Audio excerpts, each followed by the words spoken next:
கிட்டத்தட்ட 3 நாட்களுக்கு மேலாக இந்த காட்டுத்தீ தொடர்ந்து பரவிக்கொண்டே இருக்கிறது.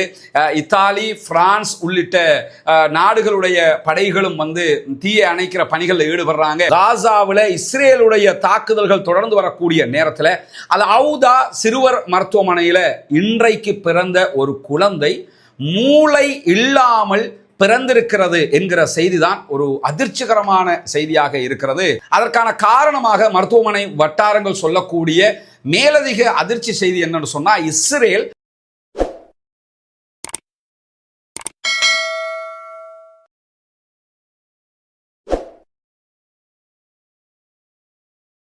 அஸ்ஸலாமு அலைக்கும் வரஹ்மத்துல்லாஹி வபரகாத்துஹு. பேரன்பிற்கினிய சகோதர சகோதரிகளே, நம் அனைவர் மீதும் ஏக இறைவனுடைய அமைதியும் கருணையும் உண்டாகட்டுமாக என்கிற உயரிய பிரார்த்தனைகளோடு 575வது நாளாகவும் காசாவிலும் காசாவையொட்டிய பாலஸ்தீன பெருநிலப்பரப்பிலும் என்னவெல்லாம் நடக்கிறது என்கிற செய்திகளை தான் இன்னைக்கும் நம்ம பார்க்க இருக்கிறோம். இன்னைக்கு வந்திருக்கக்கூடிய தகவல்களை பொறுத்தவரையில சில கவலைக்குரிய மனது ஏற்றுக்கொள்ளாத தகவல்கள் இருக்கிற அதே நேரத்தில் பல முக்கியமான மகிழ்ச்சிகரமான செய்திகளும் கூட இன்றைக்கு வந்திருக்கக்கூடிய காட்சியை நம்ம பார்க்க முடிகிறது. அதனுடைய முதலாவது செய்தியை நம்ம பார்த்தோம்னா, இன்றைக்கு கடந்த 48 மணி நேரங்களுக்குள்ளாக 77 பாலஸ்தீன அப்பாவிகள் கொல்லப்பட்டிருக்கிறார்கள், ஷஹீதாகி இருக்கிறார்கள் என்கிற வருத்தத்துக்குரிய செய்தியோடு 275 பேர் படுகாயம் அடைந்திருக்கிறார்கள் என்கிற செய்திகளும் வெளியாகி இருக்கிறது. இந்த அடிப்படையில் ஆரோக்கிய குறைபாடு என்பது பாலஸ்தீன குழந்தைகளுக்கு மத்தியில் ரொம்ப உச்சம் தொட்டு கொண்டிருக்கிறது என்கிற செய்திகளை ஐநா பகிரங்கமாக பல சந்தர்ப்பங்களில் வெளியிட்டு வந்தது. UNRWA வெளியிட்டு வந்தது.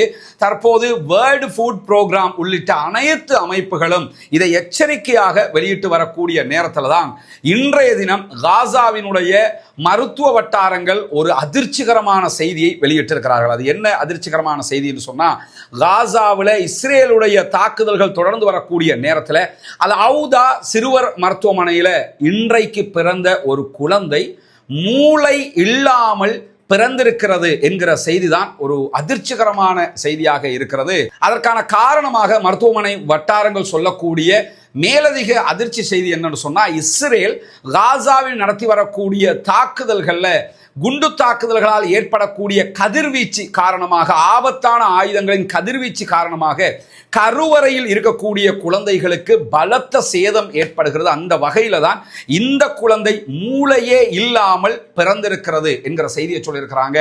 அல்லாஹுடைய அருள் மாத்திரம்தான் அவர்களை பாதுகாக்க முடியும் என்பதை தவிர வேறு ஒன்றையும் நம்மால் எதிர்பார்க்க முடியாது என்பதை நம்ம பார்க்க முடியுது. ஏன்னா இப்படியான ஒரு செய்தியை நம்ம கேள்விப்பட்டது கூட கிடையாது. இன்னும் சொல்ல போனா 2ஆம் உலக மகா யுத்தத்தில் கூட நம்ம இதை கேள்விப்படலை. ஜப்பானுடைய ஹிரோஷிமா நாகசாகி மீது போடப்பட்ட அணுகுண்டுகளில் கூட இப்படியான செய்திகளை நம்ம கேள்விப்படலை.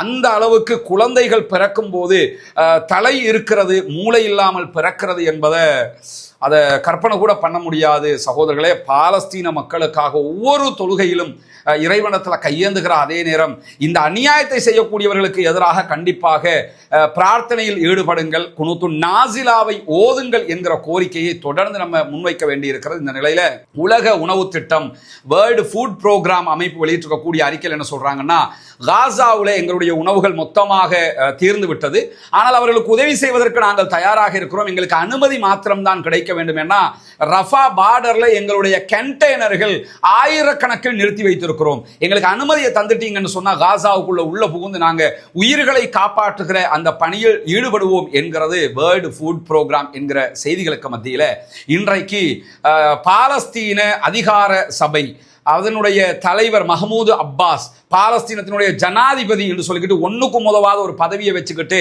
92 வயதிலும் பதவி ஆசையில் இருக்கக்கூடிய இந்த மனிதன் இன்றைக்கு ஒரு அறிக்கையை வெளியிட்டிருக்கிறார்.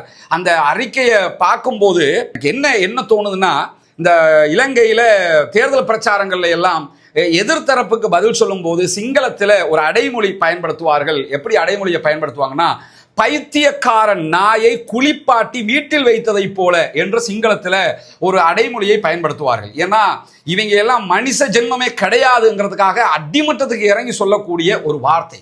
இந்த வார்த்தை தான் மஹமூது அப்பாஸை பார்க்கும்போது எனக்கும் தோன்றுகிறது. ஏன்னா இது ஒரு கடினமான வார்த்தை கூட. இதை இப்படி பயன்படுத்தி விட்டார் என்று யாராவது நினைத்தீர்கள் என்று சொன்னால் தயவு செய்து பொறுத்துக் கொள்ளுங்கள். ஏன்னா வருகிற செய்திகளை பார்க்கும்போது தாங்க முடியாமல் இருக்குது. இவெல்லாம் மனுஷனா?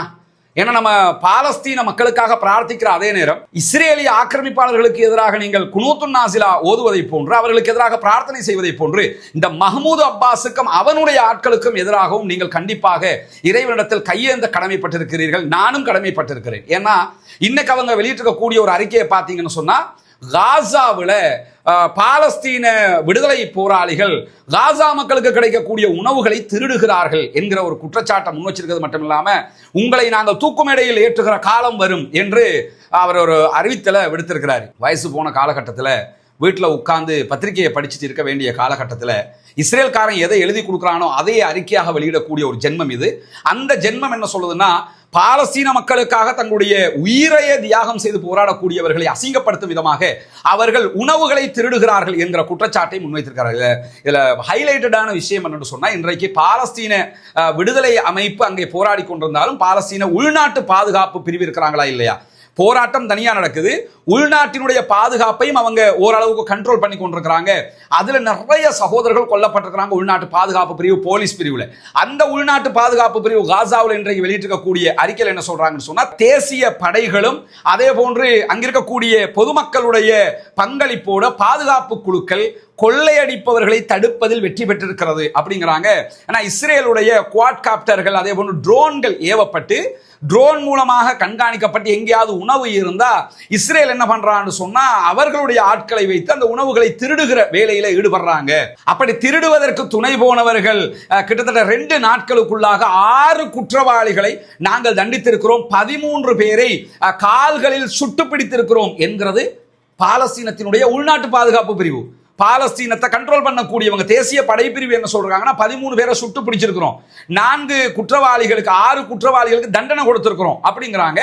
இவர்கள் இஸ்ரேலுடைய துணையோடு திருடக்கூடியவர். அங்க திருடுறது யாருன்னு சொன்னா, இஸ்ரேல் தான் திருடிக்கிட்டு இருக்கிறாங்கிற நிலையில திருடக்கூடிய இஸ்ரேலை கண்டிக்க துப்பில்லாத இந்த ஜென்மம் என்ன பண்ணதுன்னு சொன்னா, பாலஸ்தீன விடுதலை அமைப்பினர் திருடுகிறார்கள் என்கிற குற்றச்சாட்டை முன்வைத்திருக்கிறார். தயவு செய்து இறைவனிடத்தில் கையேந்தும் போது இந்த மஹ்மூத் அப்பாஸுக்கும் அவனுடைய ஆட்களுக்கும் சேர்த்தே பிரார்த்தனையில் ஈடுபடுங்கள். அதே நேரத்தில் இன்றைக்கு இஸ்ரேலி ஹயோம் வெளியிட்டிருக்கக்கூடிய அறிக்கையில் என்ன சொல்றாங்கன்னா, அமெரிக்காவும் இஸ்ரேலும் காசாவினுடைய யுத்தத்தை முடிவுக்கு கொண்டு வர விரும்பவில்லை என்கிற ஒரு டிக்ளரேஷன் அறிக்கையை வெளியிட்டிருக்கிறாங்க. குறிப்பாக ஈஜிப்டினுடைய அதிகாரிகள் என்ன சொல்றாங்கன்னு சொன்னா, பாலஸ்தீன விடுதலை அமைப்பு என்ன நிபந்தனையை வச்சாலும் அதை தட்டி கழிக்கிறதுல தான் இஸ்ரேலும் அமெரிக்காவும் ஈடுபடுகிறார்கள். உண்மையான நெருக்கடி என்னன்னு சொன்னா, இந்த யுத்தத்தை முடிவுக்கு கொண்டு வர்றதுக்கு அவங்க விரும்பல.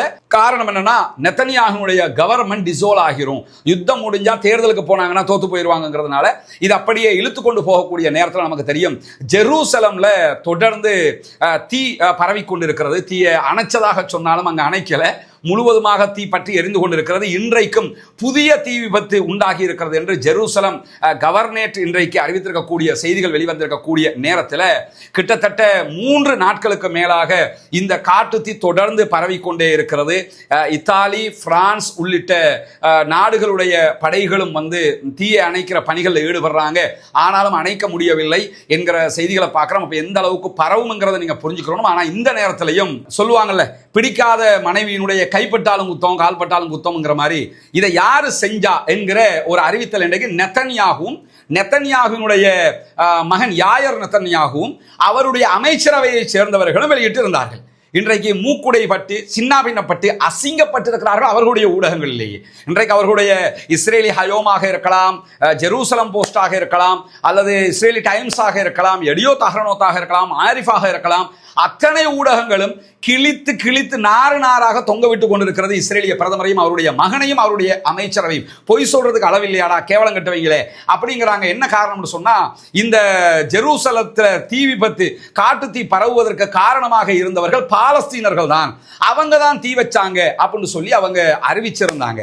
அல்லாஹ்வுடைய அருளை பாருங்க. அவங்க என்ன செய்யறாங்கிறத அல் ஜசீராவோ அல்லது பிரஸ் டிவியோ அல்லது குதுஸ் நெட்வொர்க்கோ சொல்ல வேண்டிய அவசியம் இல்லாம அவர்களுடைய ஊடகங்களை உண்மையை கண்டறிந்து இன்றைக்கு வெளியிட்டிருக்கிறார்கள். என்ன அடிப்படையில் அந்த காட்டு தீ பரவி இருக்குன்னா, மலையேறக்கூடியவங்க இருக்கிறாங்கல்ல, இந்த மலையேறக்கூடியவங்க மலையில வச்சு சமைக்கிறதுக்கு வேற வேற காரியங்களில் ஈடுபடுறதுக்காக பயன்படுத்திய தீயினாலதான் இந்த காட்டு தீ ஏற்பட்டிருக்கிறது என்று இஸ்ரேலுடைய ஷின்பத் புலனாய்வு பிரிவே கண்டறிந்திருக்கிறது.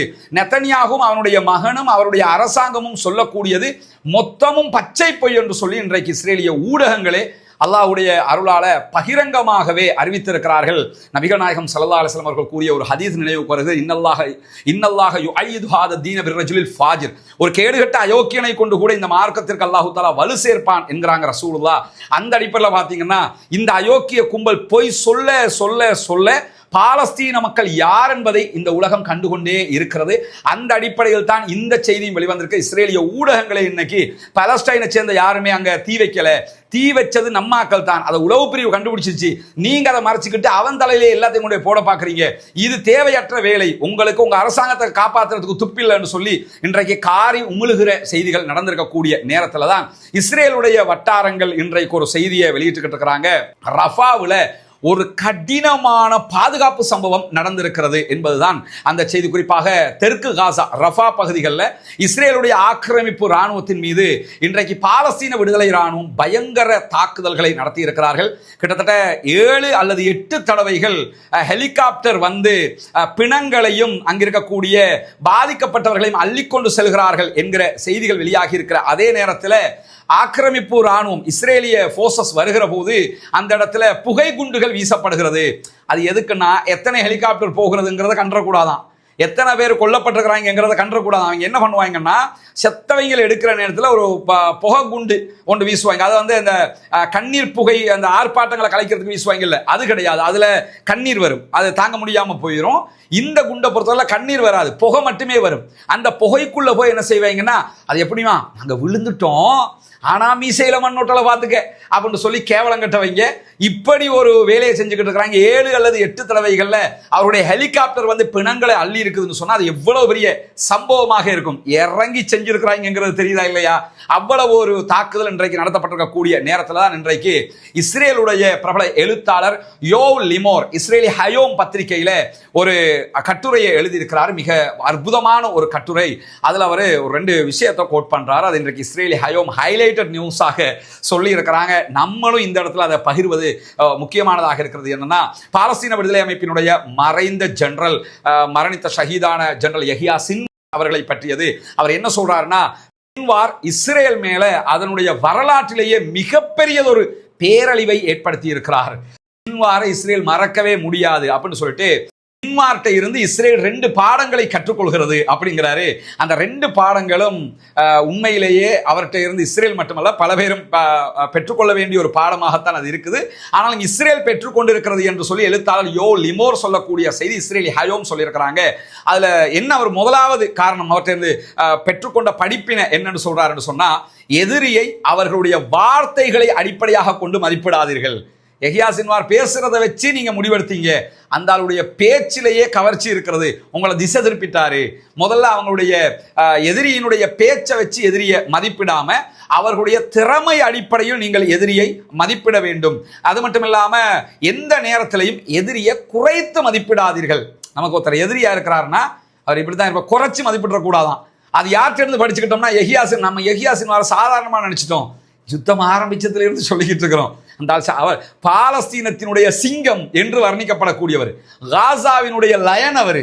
அந்த இந்த இந்த அட்டாக் இந்த நாள் வரைக்கும் 575வது நாள் வரைக்கும் போகுதுன்னா அதனுடைய திட்டமிடல் எல்லாம் எப்படிப்பட்டதாக இருக்கும்ங்கிறத புரிய முடியாது. அதான் அவர் சொல்றாரு, அவருடைய பேச்சை வச்சு முடிவெடுத்தீங்க, அவர் அறிவை வச்சு நீங்க முடிவெடுக்கல, அது மட்டுமல்லாம அவரை குறைச்சி மதிப்பிட்டுட்டீங்க. இது நாம் பெற்றுக்கொண்ட முதலாவது படிப்பினை, யாரையும் இனிமே குறைச்சி மதிப்பிட்டுறாதீங்க அப்படிங்கிறாரு. 2வதாக யோ லிமோர் எழுத்தாளர் அவர்கள் சொல்லக்கூடிய 2வது படிப்பினை என்னன்னு சொன்னா, காசாவில் செருப்பு அணிந்த பாலஸ்தீன போராளிகள் பயிற்சி பெற்றவர்கள் இருக்கிறார்கள், இவர்கள் செருப்பு போட்டிருக்கிறாங்கிறதுக்காக நீங்க குறைச்சி மதிப்பிட்டுட்டீங்க, அவர்கள் மிகவும் ஆபத்தானவர்கள். செருப்பு என்னன்னா இஸ்ரேலி சோல்ஜர்ஸ்னா எப்படி இருப்பாங்க, அப்படி அந்த ட்ரெஸ்ஸை போட்டு ராணுவ இதோட வாக்கி டாக்கி எல்லாம் வச்சு முகத்தெல்லாம் இந்த இந்த இந்த பகுதியை தவிர முழு ஒட்டமும் அவங்க சீல் பண்ணின மாதிரி இருப்பாங்க. அப்படி ஷூ என்ன அப்படித்தானே இருப்பாங்க. ஒரு உலகத்திலேயே மிக முக்கியமான ராணுவம்னு சொல்றாங்க. அப்படி ஆக்களை பார்த்துட்டு ரொம்ப சூப்பர்னு நினைச்சுக்கிட்டு இருக்கிறீங்க. பாலஸ்தீன ராணுவத்தை பொறுத்தவரை செருப்பு தான் போட்டுக்கிட்டு இருக்கிறான், வெறும் ஸ்லீப்பர் போட்டுக்கிறான். அதை பார்த்துட்டு ஸ்லீப்பர் போட்டவங்க தானே நீங்க சாதாரணமா நினைச்சிட்டீங்களா? ஸ்லீப்பர் போட்டவங்க என்று சொல்லி அவங்க சாதாரணமா நினைக்காங்க. மிக மிக ஆபத்தானவர்கள், மிக முக்கியமாக அறிவார்ந்த போராளிகள் அவர்கள் என்பதை நீங்கள் இனம் கண்டுகொள்ளுங்கள். அதை அவர்கள் நிரூபித்து விட்டார்கள் என்று சொல்லி இருக்கிறார்கள். என்னன்னா சாதாரணமா இருப்பான், இதெல்லாம் ஆளான்னு நினைப்பீங்க, அவங்கள ட்ரெஸ்ஸை பார்த்தா தான் செருப்பு போட்டுக்கிட்டு இருக்கிறான், வேற மாதிரி ட்ரெஸ் கொடுத்துக்கிட்டு இருக்கிறான். ஆனா அறிவார்ந்த இராணுவத்தை சேர்ந்தவர்கள் என்கிற அந்த படிப்பினையும் நமக்கு கிடைத்திருக்கிறது என்கிற நிலையில இன்றைக்கு பாலஸ்தீன விடுதலை அமைப்பு ஒரு வீடியோ வெளியிட்டிருக்கிறாங்க. அதுல ஒரு கைதி, பணைய கைதி, இஸ்ரேலுடைய பணைய கைதி பேசக்கூடிய வீடியோ. மிக உருக்கமாக அவர் பேசுகிறார். இந்த பதிவு என்னுடைய கடைசி வீடியோவாக இருக்கலாம் அப்படின்னு சொல்றாரு. நாங்க ஒரு பங்கருக்குள்ள இருக்கிற இடத்துல இஸ்ரேல் குண்டு போட்டது, அதுல நானும் என்னோடு இருந்த சக கைதியுமாக பாதிக்கப்பட்டிருக்கிறோம். என்னோட இருந்தவருக்கு என்ன நடந்ததுன்னு தெரியல, அவர் எங்க இருக்கிறாருங்கிறதும் எனக்கு தெரியல. 2 தடவைகள் எங்கள் மேல இஸ்ரேல் குண்டு போட்டது. என்னுடைய நிலை ரொம்ப கடினமாக இருக்கிறது. எந்த மருந்துகளும் இந்த இடத்துல எனக்கு கிடைக்கல. குண்டு வீசப்பட்ட நேரத்தில் என்னோட இருந்த அந்த கைதி, அவருக்கு என்ன நடந்ததுங்கிறதும் எனக்கு தெரியல என்று சொல்லிட்டு என்ன சொல்றாருன்னா, நெத்தன்யாகுவோ அல்லது அவருடைய மகனோ அல்லது வேற யாரோ ஒரு அமைச்சருடைய ஒரு முக்கியஸ்தருடைய மகனோ இப்படி பணைய கைதிகளாக இருந்திருந்தால் இவ்வளவுக்கும் யுத்தம் நின்றுக்கும். நாங்கள் ஒரு சாதாரண மக்களுங்கிறதுனால தானே நாங்கள் செத்தாலும் பரவாயில்லைன்னு சொல்லி நீங்கள் இப்படி யுத்தத்தையே பண்ணிக்கிட்டு இருக்கிறீங்க, உங்களோட ஆட்சியை பாதுகாத்துக்கொள்ள பார்க்குறீங்க. நாங்கள் சாதாரண ஆக்கள், ஒரு பெரிய ஆளுடைய பிள்ளை மாட்டி கொண்டிருந்தா இப்படி விடுவியலா அப்படின்னு சொல்லி உணர்வு பூர்வமாக அவர் கேட்டுட்டு, இஸ்ரேல் மக்களிடத்தில் நான் சொல்லுகிற கடைசி வார்த்தை என்று சொல்றாரு, உங்களுடைய குடிமக்கள், இஸ்ரேல் குடிமக்கள், பிரஜா உரிமை பெற்றவர்கள் 59 பேர் இதுவரைக்கும் பணைய கைதிகளாக இருக்கிற நேரத்தில் நீங்க எப்படி சுதந்திர தினத்தை கொண்டாட முடியும்? கொண்டாடுகிற நேரமாக இது அப்படின்னு சொல்லி கேட்டுட்டு, இது என்னுடைய கடைசி வீடியோவாக இருக்கலாம் என்று சொல்லி அவர் முடித்திருக்கிறார் என்கிற அந்த வீடியோவையும் இன்றைக்கு பாலஸ்தீன விடுதலை அமைப்பினர் வெளியிட்டிருக்கக்கூடிய நேரத்தில் ஹூத்திகளுடைய படைப்பிரிவு இன்றைக்கு முக்கியமான சில செய்திகளை வெளியிட்டிருக்கிறாங்கன்னா, தொடர்ந்து யமன்ல இருக்கக்கூடிய அன்சாருல்லா ஹூத்திகள் மேல அமெரிக்கா தாக்குதல்களை நடத்தி வருகிற நேரத்தில் இன்றைக்கு இஸ்ரேலிய ஹயோம் வெளியிட்டிருக்கக்கூடிய செய்தியில் என்ன சொல்றாங்கன்னா, இதுவரைக்கும் ஹூத்திகள் மேல எத்தனை தாக்குதல்களை அமெரிக்கா நடத்தினாலும் அவர்களை தோற்கடிக்க முடியவில்லை என்பதை கசப்பாக நாம் ஒப்புக்கொள்ள வேண்டி இருக்கிறது அப்படின்னு இருக்கிறாங்க. அவங்க நம்மளால ஜெயிக்க முடியாம இருக்குது, தொடர்ந்து நம்ம மேல அட்டாக் பண்ணிக்கிட்டே இருக்கிறாங்க. ரப்பர் மாதிரி அப்படி பந்த சவரில் அடிக்க ரிட்டர்ன் வரும்ல, அந்த மாதிரி ஒரு குரூப் அவங்க. அதெல்லாம் லேசில் முடிக்க முடியாதுங்கிறதுனால நம்ம தோத்துக்கிட்டே இருக்கிறோம்னு இன்றைக்கும் இஸ்ரேலுடைய ஜாஃபா பகுதிகளில் இஸ்ரேலுடைய இராணுவ தளத்தின் மீது ஹைப்பர்சோனிக் பேலிஸ்டிக் ஏவுகணை தாக்குதல் துல்லியமாக நடத்தப்பட்டிருக்கிறது. அந்த தாக்குதல் வெற்றிகரமாக அமைந்திருக்கிறது என்பதை சொல்லியிருப்பது மட்டுமல்லாமல், இஸ்ரேலியுடைய விமானப்படை தளத்தின் மீது ஹைப்பர்சோனிக் ஏவுகணை தாக்குதல்களை இன்றைக்கு 2வது முறையாக நடத்தியிருக்கிறார்கள். இந்த ஏவுகணை தாக்குதல்களில் சைரன் ஒலி எழுப்பப்பட்டுக் கொண்டிருக்கிறது. இஸ்ரேலுடைய செய்தித்தாள் எடியோத் அஹ்ரோனோத்தின் பிரகாரம் ஆரம்ப எச்சரிக்கையில் கிட்டத்தட்ட 1.5 மில்லியன் இஸ்ரேலியர்கள் அதிர்ச்சி அடைந்து பங்கர்களுக்குள்ள ஓடி போய் ஒளிச்சாங்க என்கிற செய்திகளை இஸ்ரேலுடைய எடியோத் அஹ்ரோனோத் செய்தித்தாளே 15 லட்சம் பேர் அண்டர் கிரவுண்ட்ல போய் ஒழிக்கிற அளவுக்கு இந்த தாக்குதல் இருக்கிறது. அவருடைய ராணுவ தளங்களை இலக்கு வச்சு தாக்கி கொண்டிருக்கிறாங்க. அது மட்டுமல்லாமல் இன்றைக்கும் இஸ்ரேலுடைய ரமத் டேவிட் விமானப்படை தளத்தை மீண்டும் ஹைப்பர்சோனிக் பாலிஸ்டிக் ஏவுகணைகள் மூலமாக யமன்ல இருக்கக்கூடிய ராணுவ பிரிவு தாக்குதல் நடத்தி இருக்கிறது என்கிற செய்திகள் வெளியாகி இருக்கிறது. அவர்கள் மீது எத்தனை தாக்குதல்களை அமெரிக்காவினுடைய படைகள் நடத்தினாலும் அவர்கள் தொடர்ந்து இஸ்ரேல் மீது தாக்குதல்களை நடத்தி வருகிறார்கள் என்கிற செய்திகளும் இன்றைக்கு வெளியாகி இருக்கக்கூடிய நேரத்தில் தான் பாலஸ்தீன மக்கள் மீது இப்படியான தொடர் தாக்குதல்கள் நடத்தப்படுகிறது. பாலஸ்தீனம் வெற்றி பெற வேண்டும், பாலஸ்தீனம் சுதந்திரம் அடைய வேண்டும், பாலஸ்தீன மக்கள் நம்மை போன்று நிம்மதியானவர்களாக மாற வேண்டும் என்கிற உயரிய பிரார்த்தனைகளோடு பாலஸ்தீன மக்களுக்காக ஜனநாயக ரீதியாகவும் குரல் எழுப்ப மறந்து விடாதீர்கள். வாஹர் தஅவானா அல்ஹம்துலில்லாஹி ரப்பில் ஆலமீன்.